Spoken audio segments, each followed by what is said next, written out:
Meus queridos e amados irmãos e irmãs, diletos ouvintes da Rádio Imaculada, a rádio da Diocese de Formosa, voz católica que vai levando a mensagem de bem-estar espiritual 24 horas para o nosso povo, querido diácono, amado povo santo, reunido nesta catedral. A palavra de Deus hoje nos coloca diante de uma verdade central da nossa fé. Eu sou a ressurreição e a vida. É uma palavra firme de nosso Senhor Jesus Cristo, que é o cerne da nossa fé cristã católica.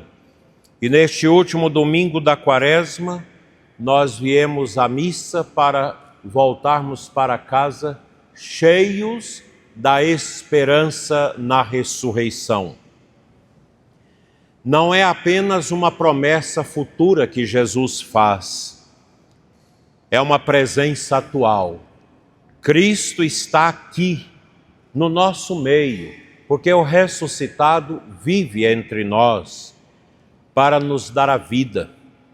Hoje, no hic et nunc, no aqui e agora da nossa vida. Estamos nos aproximando dos dias santos e a Igreja quer nos conduzir à Páscoa não com superficialidade, mas com verdade, porque a maior tragédia é a morte do corpo, é viver com a alma sepultada, sem a esperança. Ontem, quando eu conversava com aquela mãe, no nosso encontro nacional de mães que oram pelos sacerdotes, uma mãe de 6 filhos ainda pequenos, tomado por um câncer já final e desenganada pelos médicos. Ela quis ir ao encontro. E quando eu conversava com ela e a introduzia no mistério, nós oramos pela cura, mas a gente sabe também que muitas vezes Deus quer dar a nós a morte como alívio, como fortaleza. E eu vi nela minha mãe, ela com 40 e poucos anos, minha mãe morreu com câncer também doloroso, com 34. E foi um momento de muita fé, não somente para mim, mas para todas as mulheres que estavam ali, escutando aquele momento em que nós rezávamos no corredor da Casa de Retiro Coriesos de Brasília. Que momento lindo, que momento forte de ressurreição, porque a fé de uma mãe. E eu dizia para ela, você não é absolutamente necessária para os seus filhos, nem para o seu marido, porque esta frase não é minha, é da minha mãe, que nos dias da sua morte disse isso para mim e para os meus irmãos. E ela disse, eu sei, foi oferte tudo pelos seus filhos e pelo seu esposo, porque este câncer não veio à toa. Não é que Deus quis, mas dele Deus vai tirar ressurreição, vai tirar vitória, vai tirar graças e bênçãos do fundo da realidade para encher o coração do seu lar. O profeta Ezequiel nos traz uma imagem fortíssima na leitura de hoje. Eu vou abrir as vossas sepulturas. Deus entra nos nossos túmulos. Ele não ignora a nossa morte interior. Quaresma é para a gente pensar nessas coisas duras, é para a gente tomar posse daquilo que é o grotesco da nossa história, a nossa morte, o nosso fim, a nossa despedida deste mundo cavernoso, difícil. Outro dia alguém me mostrava um vídeo de um coveiro de cemitério. Um coveiro inteligente, que entendeu o sentido da morte e gravou um vídeo mostrando a tumba. que ele acabava de furar para sepultar um morto. E ele mostrava a altura do buraco, a largura e mais ou menos o que o defunto iria ocupar naquele túmulo. E ele dizia: para vocês poderosos, isso aqui é o fim da nossa passagem nesse mundo. Aqui encerra.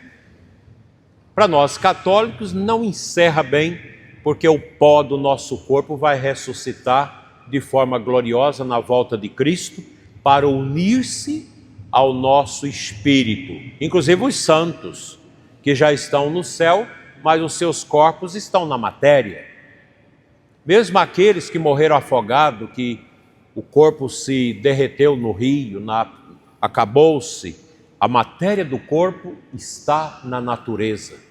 E a natureza vai devolver esta matéria para que ela seja glorificada e assim unida ao nosso espírito, para que nós possamos, como o apóstolo Paulo nos ensina, possuir na glória um corpo espiritual, um corpo glorificado. Mas enquanto isso, nós passamos por isso. E o coveiro dizia: daqui eu tirei ossos, tirei outros ossos que estão aqui nesse saco, para colocar outro cadáver. E ele dizia: aqui fede. O final do humano fede. Mas Jesus falou isso para os fariseus: vocês estão como os túmulos caiados. Esses túmulos tão bonitos, que custou tanto dinheiro, dá para fazer 2, 3 casas para os pobres. Dentro desse túmulo, por mais rico que seja a pessoa, não tem como evitar o fedor, a deteriorização, porque nós já trazemos no nosso corpo as bactérias que vão destruir a nossa matéria no final dos tempos. Deus entra nos nossos túmulos. Ele não ignora a nossa morte interior, porque muitos já estão mortos. São cadáveres que andam.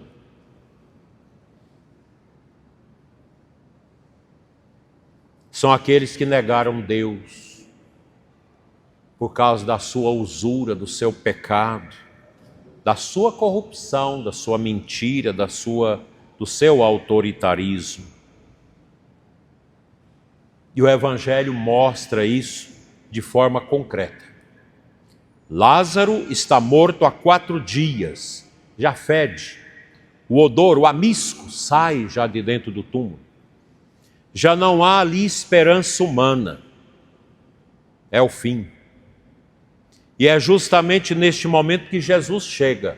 E Lázaro era particularmente amigo de Jesus. Ele e suas 2 irmãs. Quantas vezes também nós dizemos: Senhor, se estivesses aqui, tivesses vindo antes, não teria morrido. Mas o Evangelho nos ensina que Deus chega na nossa vida na hora certa, na hora mais importante. Porque Deus nunca chega atrasado, nem a Virgem Maria, que a gente canta no ofício de Nossa Senhora. Ó Deus salve, relógio que andando atrasado serviu de sinal ao Verbo encarnado. A gente pede tanta coisa para Nossa Senhora, a gente acha que ela não atende. A gente acha que ela anda sempre atrasada. Não, ela é um relógio que trabalha na hora certa de Deus. E a hora de Deus é a hora de Deus. Eu ia fazer uma cirurgia agora quinta-feira, ia ficar 30 dias quieto. Mas Deus pediu o plano de saúde para negar a cirurgia. Ótimo, a gente faz o ano que vem. É hora de Deus, não era a hora. Porque nosso Senhor chega na nossa vida no tempo certo para gerar em nós a fé verdadeira. E então vem a pergunta decisiva de Jesus, que é para nós: crês nisto? É a palavra que Jesus falou para Marta e Maria. E essa pergunta ecoa aqui dentro da nossa catedral nesta noite, desde a missa da manhã. Ecoa esta palavra através desses arcos, entrando debaixo dos nossos bancos, arribando o nosso coração. Crês nisto? E ela ecoa também, meus irmãos, nos nossos lares. Ecoa também no coração do ouvinte que reza conosco através da Rádio Imaculada.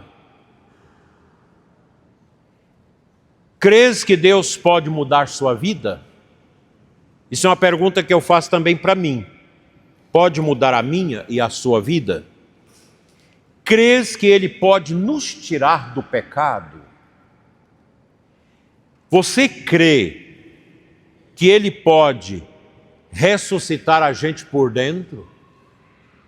Lázaro estava fedendo no sepulcro. Hoje o sepulcro que Deus vê diante desse altar é o meu coração e o seu. Porque dentro de nós também pode estar fedendo. O amisco pode estar grande, que é o amisco do pecado, da mentira e de todas as misérias que eu ainda vou falar aqui. Porque a quaresma, meus irmãos, não é um teatro religioso, é um tempo de decisão. Sexta-feira eu vou rezar a nossa via sacra aqui às 18h30, com o povo e pela rádio, e também transmitido no meu canal, e depois a Santa Missa. Nós vamos percorrer esses quadros, como fazemos todas as sextas-feiras da quaresma, com piedade, para que a paixão de Cristo, a dor de Jesus, seja a cristalina realidade a entrar dentro de nós e nos tirar do comodismo, para que a gente possa decidir por Jesus. Senhor, eu creio, Tu és o Senhor da minha vida. E aqui nós precisamos falar com clareza, porque existe muitos túmulos em nossos dias, dentro da nossa igreja. Túmulos no episcopado da igreja, túmulo no clero da igreja, nos religiosos, nos casais católicos, na juventude católica, nas crianças da catequese, em todos nós. Há túmulos. Não é apenas túmulos de pedra, mas túmulos espirituais, morais, existenciais. Pessoas, meus irmãos, sepultadas na mentira, na desonestidade e na corrupção, vivendo de forma injusta, lares destruídos pelo adultério, pela infidelidade, pela pornografia que corrói a alma e destrói as famílias. Que coisa tremenda é esse mundo sexual, desorientado, sem o controle da inteligência e sem ser dirigido pela vontade. A nossa sexualidade, meus irmãos, não é um lazer. A sexualidade não é para ser um brinquedo, não é para ser uma fonte de prazer. O sexo só é abençoado por Deus dentro do matrimônio, do altar. Não é matrimônio de cartório, não. Matrimônio do altar. Por isso que casamento católico se faz de frente do altar.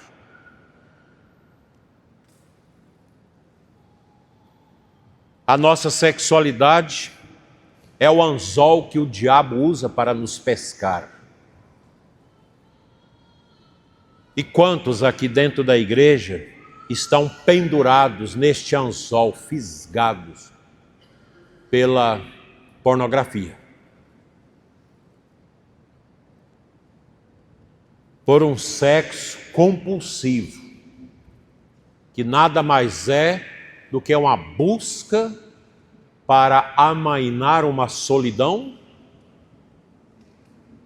para amainar uma timidez, uma baixa estima. Porque a sexualidade nossa, ela tem dupla finalidade. o amor do casal, do homem e da mulher casados, e a fecundidade, a geração e a criação dos filhos, que vem do amor do casal. Do contrário, meus irmãos, tudo vai conduzir para o túmulo. Que adianta esse corpo nosso que a gente não controla? Deus nos deu uma inteligência, uma iluminação, como diz Santo Agostinho, a Illuminatio Dei, para que a nossa inteligência ilumine a nossa vontade, para que ela não incline para o pecado, para a destruição, mas para a vida, para Deus. Há também aqueles, meus irmãos, que estão presos nos túmulos dos vícios. Drogas, álcool, jogatina eletrônica que tem levado famílias inteiras à ruína. Aqui mesmo em Formosa, pessoas que já perderam apartamentos, chácaras, carros, dinheiro, nesse jogo de internet. Mas será que a pessoa não tem noção da desgraça que é isso? Quando começa, o diabo que controla esse jogo permite que a pessoa comece a ganhando. E ele entusiasma. E depois a cisterna é funda. É a destruição da família e tudo mais. Vocês que estão nisso, gente, para com isso, renuncia. A gente precisa renunciar um pouco isso. Internet não é para essas coisas, é para a gente fazer uma boa pesquisa, para acessar coisas que vão nos ajudar. Mas a sociedade está ficando louca, a sociedade está doente, as nossas crianças com o celular na mão, uma coisa horrível isso. Pais que não têm noção, pais fracos, mães fracas, famílias que não têm alicerce, que se apoia na vaidade. Qual vai ser o fim de tudo isso? Depois vem atrás da gente, o que eu faço? Minha filha de 14 anos, teve casos de amor, começado na internet, agora está perdida, está nas drogas. Claro, a culpa é sua, que deixou fazer tudo o que quer. Filho, enquanto está na casa dos pais, tem que obedecer. Esse negócio de falta de disciplina, a falta de disciplina leva a tudo que não presta. Ordem servar-vos ter. Guarda a ordem, a disciplina, que a ordem vai te guardar. Crianças que crescem fazendo o que quer dos pais.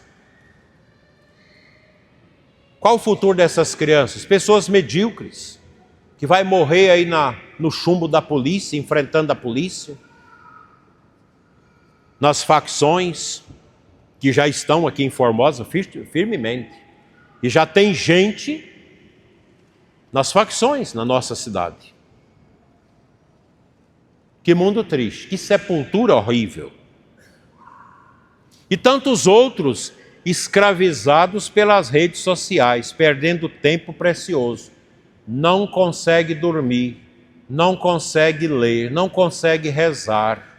Vício do telefone. O Papa Leão XIV pediu agora que a gente fizesse uma renúncia disso durante a quaresma, para educar a nossa vontade, para a gente poder fazer um permanente uso equilibrado,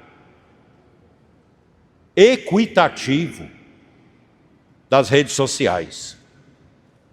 Nessas redes sociais é alimentado ódio, se espalha maledicência, fofocas, julgamentos e divisões. Promove até o ódio para matar as pessoas. Como eu estava vendo agora, uma notícia de jornal de um comediante marxista, comunista, que foi preso porque promovia o discurso de ódio para que as pessoas matassem certas pessoas no Brasil. Pessoas do bem, pessoas que defendem a família, que defendem a religião, que defendem a liberdade, que defende a propriedade privada, que defende o bem, que defende os valores. E esse sujeito mandando que as pessoas matem essas pessoas. A que ponto nós chegamos? Ainda, meus irmãos, os pecados da falta de amor, a indiferença, a dureza de coração, a incapacidade de perdoar, o rancor acumulado, a crítica constante. Gente que vive para falar mal dos outros, da igreja, da família e da vida. E não podemos esquecer, meus irmãos, dos assim chamados pecados sociais, que são aqueles pecados que você faz e que prejudica a sociedade, prejudica o povo. Vamos lembrar alguns. O descuido com a cidade. Nossa cidade, que já vive feridas e um atraso de meio século, ainda assiste tantas pessoas que jogam lixo nas margens da cidade. Eu mesmo já vi 2 pessoas, e não eram pobres não, jogando sofá velho, fogão velho, uma porção de coisa na saída do Itiquira, outro aqui na saída para Planaltina. Está tudo cheio de lixo. Próxima vez agora eu vou parar, tirar foto da placa do carro e vou denunciar, e vocês devem fazer o mesmo. Porque esse tipo de gente peca contra a sociedade, enfeia a cidade. São os miseráveis, os indisciplinados. Quantas vezes a gente andando nas nossas rodovias, gente de carro chique jogando a garrafa de plástico fora do carro, jogando coisas pelo vidro. Que vergonha, que cultura tem essa gente? Que ensinamento um pai que faz isso dá para os seus filhos? Ele está ensinando os seus filhos a serem sujimundos, para sujar o mundo. Isso é o pecado social. Esses sons que acabam com a paz de todo mundo. Aqui em casa mesmo a gente tem jeito de estudar durante o dia, porque essas lojas aqui colocam uma o som mais alto que a outra. Não importa se tem gente doente nos apartamentos, se tem gente que quer estudar, se a gente não tem jeito de rezar, tem rezar de madrugada, durante o dia não tem jeito. Barulho, isso é pecado. Você colocar um som altíssimo dentro da sua casa para atrapalhar a paz dos vizinhos, isso é pecado. E católicos faz isso. Você compra um aparelho de som para você ouvir o som, não é para os outros ouvirem, é para você. É uma vergonha isso. Qual o bem espiritual que um carro com som automotivo faz? Até mesmo para os seus usuários. Porque é tão alto que até o cérebro da pessoa começa a se movimentar como um caldo dentro de um liquidificador, com tanto barulho. Porque o barulho é o inferno que entra na alma, adoece as pessoas. Isso é falta de responsabilidade, são os pecados sociais. É o pecado contra o próximo. Você quer o bem para você, mas não quer para o outro. Não importa com o bem coletivo.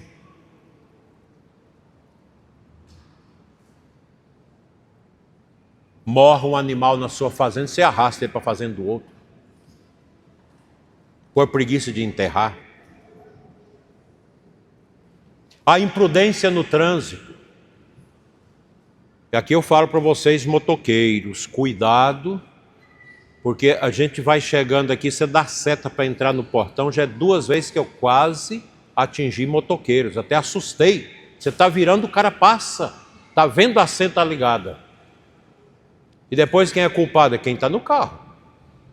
Vai ser processado, você vai ter que perder um tempão, gastar com advogado para isso. Que tristeza, né? Gente que anda com carros sem luz de freio, sem faroletes. Isso é pecado. Você causa acidente. É o pecado contra o próximo, contra a sociedade. Jogar veneno em demasia nas coisas, nos hortifrutos granjeiros, pensando no seu lucro, mas sem preocupar que você vai matar os outros devagarmente com coisas contaminadas. Isso é pecado social. As desobediências às leis, que ajudam a ceifar vidas, isso também é pecado. Dirigir bêbado. Que coisa, o ano passado, quando eu estava vindo de São João da Aliança, era antes das 19 horas, um acidente feio na estrada. 2 mulheres mortas e uma criança. E um homem, um pai ferido. Que tumulto, ainda dei uma bênção, pedi a Nosso Senhor que abençoasse as almas que estavam ali morrendo. E a polícia ali pelejando, corpo de bombeiro tentando salvar o que era possível.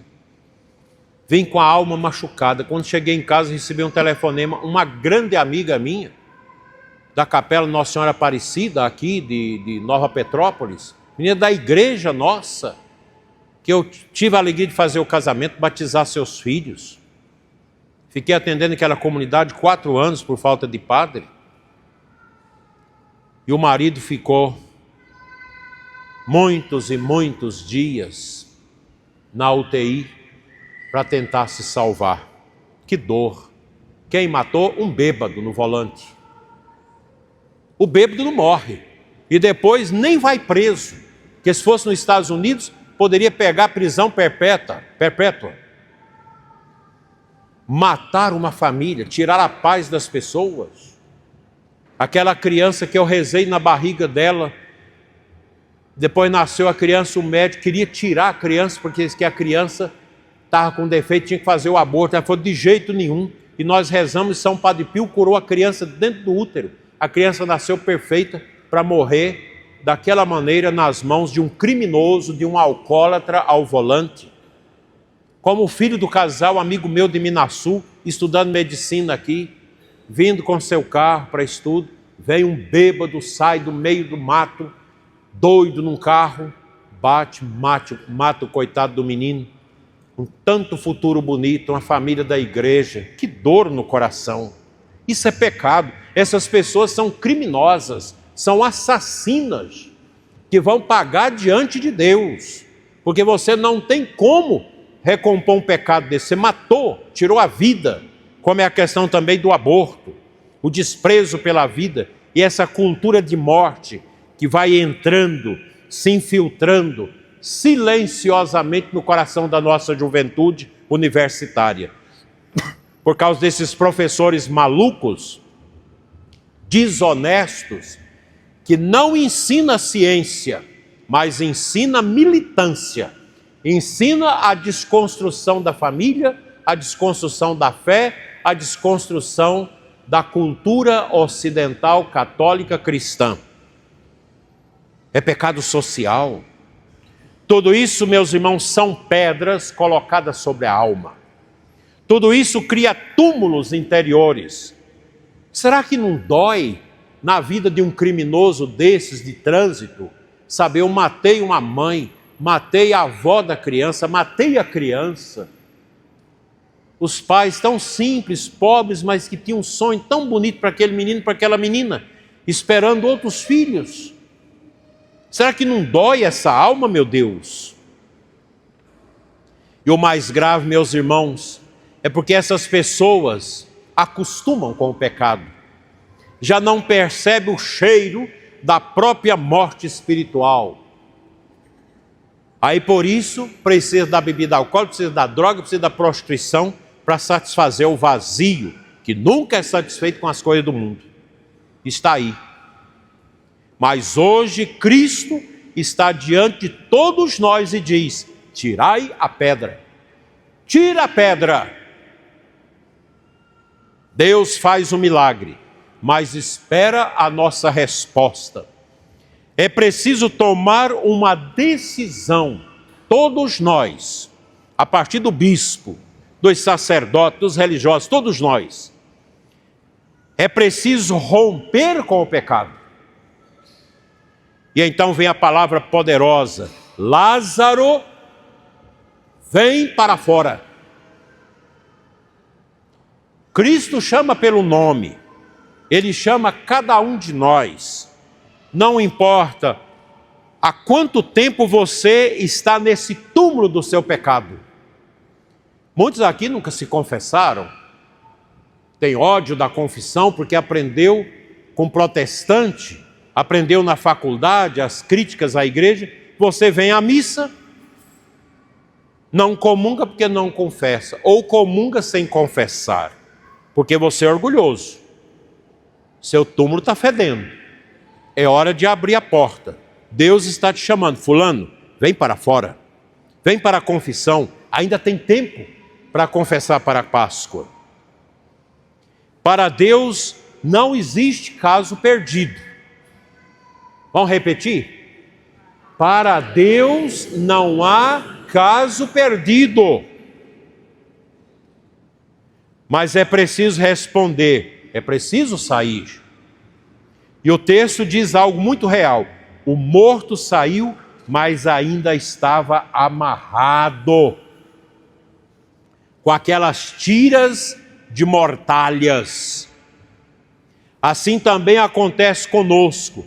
Deus começa a obra, Ele chama, mas é preciso continuar o caminho, deixar-se libertar, permitir que a graça vai desatando as amarras da nossa vida. Você que por causa da sua ideologia, mergulhada no esquerdismo, de tanto conviver com personalidades favoráveis ao aborto, favoráveis à ideologia de gênero, favoráveis à invasão de terras, favorável à desconstrução da fé, favorável a tanta coisa. E você não consegue tirar esse fedor da sua vida? Eu consegui há 22 anos, depois de ter se trucidado em 2 universidades no Rio de Janeiro, inclusive a PUC, Pontifícia Universidade Católica do Rio de Janeiro, onde eu fui formado nessa perspectiva. Quão liberto foi o meu coração o dia que eu descobri a minha mente está intoxicada. E eu preciso desta luz que só a igreja tem para me oferecer, porque é a luz de Cristo. Eu não gostava de ler os ensinamentos de São João Paulo II, porque eu achava que ele era muito conservador. E quando eu descobri isso, que libertação! Que amor poder um dia ter beijado as mãos de São João Paulo II e pedido perdão a ele de ter sido crítico dos ensinamentos dele. Deus me deu essa graça.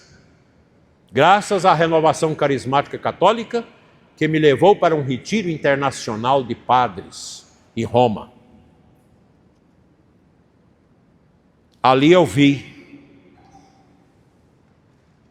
o meu sepulcro abrir e a fidentina ideológica, todos os conceitos truncados caírem por terra e a luz bendita de Deus entrar, e eu me senti, sou um homem novo. O Espírito Santo me resgatou. Eu me lembro quando o bispo novo ainda, convidado por Dom Dilmo, que era o pároco desta igreja, eu vim celebrar a festa do Divino. E quando eu vi a beleza da festa do Divino, eu fiz realmente um pacto com o Espírito Santo para nunca me dobrar às coisas más desse mundo, a nunca tirar o meu solidéu para nenhuma autoridade desse mundo, para nenhuma ideologia desse mundo, mas somente para Ele, o Cristo. Por isso o bispo usa essa capazinha vermelha que vocês chamam de chapeuzinho, mas chama solidéu. Só tira para Deus. Eu sei que teve bispos que tiraram o solidéu para Fidel Castro. Pecado. Porque você tira o solidéu para Cristo. Por isso, na hora da consagração, o bispo tira. Enquanto o Santíssimo está no altar, o bispo não coloca o solidéu na cabeça, porque o bispo deve ser o homem da verdade, da coragem e da justiça. E só pode tirar o seu solidéu para Deus, não para as coisas deste mundo, não para as ideologias deste mundo, para ninguém neste mundo. Deus começa, meus irmãos, a obra em nós, mas é preciso que a gente faça esse caminho, deixar-se libertar, permitir que a graça vai desatando as amarras da nossa vida. Você que acha certo trair no casamento, está errado. Você está consumido pelas coisas do mundo. Você que acha certo se embriagar, chegar bêbado em casa. Você que acha certo se drogar. Você que está aí com droga no bolso. Você é uma pessoa que precisa de Deus. E só Deus para te libertar disso. Você, jovem, que já anda com a camisinha no bolso. Às vezes saindo da missa para ir ao motel. Liberta disso. Isso é túmulo. Isso é carniça que está dentro de você. Nós estamos na reta final da quaresma. Não podemos chegar à Páscoa do mesmo jeito que entramos na quaresma. Eu já me confessei semana passada no Retiro do Clero. Hoje atendi 3h30 de confissão. Momento bonito, momento de graça, momento de libertação. Não podemos celebrar a ressurreição vivendo como mortos. É tempo de decisão, de conversão, de tirar as pedras do nosso túmulo e recomeçar a nossa vida na alegria de Deus. Fiquem atentos, porque o Padre João certamente ainda vai criar momentos de atendimento de confissão nesses dias grandes. Na medida do possível, vou ajudar. Concluo, porque já tem alguns olhando no relógio que eu já falei demais. Desculpa. Voltemos o nosso olhar para ela. A Santíssima Virgem Maria, nossa mãe, a Imaculada Conceição, que nunca falha. Onde há morte, Nossa Senhora nos ajuda a gerar vida. Onde há trevas, ela nos ajuda a ir à luz. Ela trouxe ao mundo aquele que é a ressurreição. Peçamos a ela que nos ajude a sair dos nossos túmulos, a romper com o pecado, a abrir o coração, que ela nos conduza a Cristo e nos ajude a chegar a uma Páscoa belíssima, com o coração renovado, purificado e cheio de Deus. Assim seja. Amém.